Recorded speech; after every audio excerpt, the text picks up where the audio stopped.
New York City teenager Miles Morales struggles to live up to the expectations of his father, police officer Jefferson Davis, who sees Spider-Man as a menace. Miles adjusts to boarding school and visits his uncle Aaron Davis, who takes him to an abandoned subway station to paint graffiti. Miles is bitten by a radioactive spider and gains spider-like abilities similar to Spider-Man. Returning to the station, Miles discovers a super collider built by Kingpin, who hopes to access parallel universes to bring back his dead wife and son, whose deaths he blames on Spider-Man. Miles watches as Spider-Man attempts to disable the collider, while fighting Kingpin's enforcers, Green Goblin and Prowler. Spider-Man saves Miles, but Green Goblin shoves Spider-Man into the collider, causing an explosion that kills Green Goblin and severely wounds Spider-Man. He gives Miles a USB flash drive to disable the collider, warning that the machine could destroy the city if reactivated. Watching in horror as Kingpin kills Spider-Man, Miles flees from Prowler. As the city mourns Spider-Man's death, Miles tries to honor his legacy and become the city's new superhero. Trying out his newfound abilities, he damages the USB drive.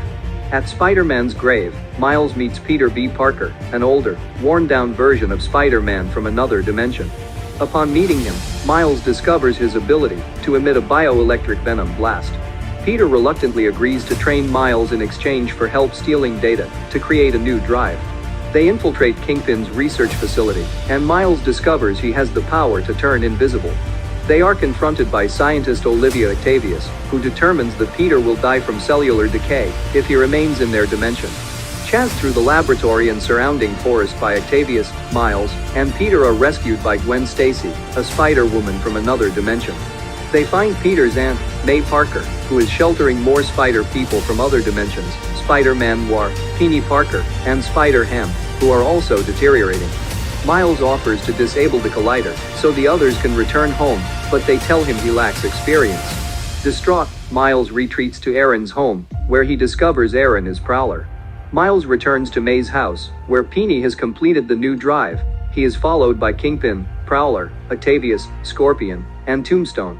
In the ensuing brawl, Miles is captured by Aaron and unmasks himself. Unwilling to kill his own nephew, Aaron spares Miles, only to be fatally shot by Kingpin. Miles flees with Aaron, who tells him to keep going before dying. Jefferson arrives on the scene and Miles escapes, leading his father to believe Spider-Man killed Aaron. The heroes regroup at Miles' dorm room. Peter restrains Miles to ensure his safety and leaves with the others, choosing to sacrifice himself by staying behind and deactivating the collider. Jefferson arrives outside Miles' door and, assuming he does not want to speak to him, apologizes for his mistakes. Miles masters his powers and goes to May to acquire web shooters and repaint one of Peter's suits. He joins the heroes, defeating Kingpin's enforcers and using the USB drive to send them home. Kingpin fights Miles, attracting the attention of Jefferson, who realizes Spider-Man is not the enemy and encourages him. Miles paralyzes Kingpin with his venom blast and throws him at the kill switch, destroying the collider. Kingpin and his enforcers are arrested, and Jefferson recognizes Spider-Man as a hero while getting evidence that Kingpin killed Aaron. Miles embraces the responsibilities of his new life. Back in their home dimensions, the heroes return to their lives. Peter prepares to fix his relationship with Mary Jane, and Gwen finds a way to contact Miles across dimensions.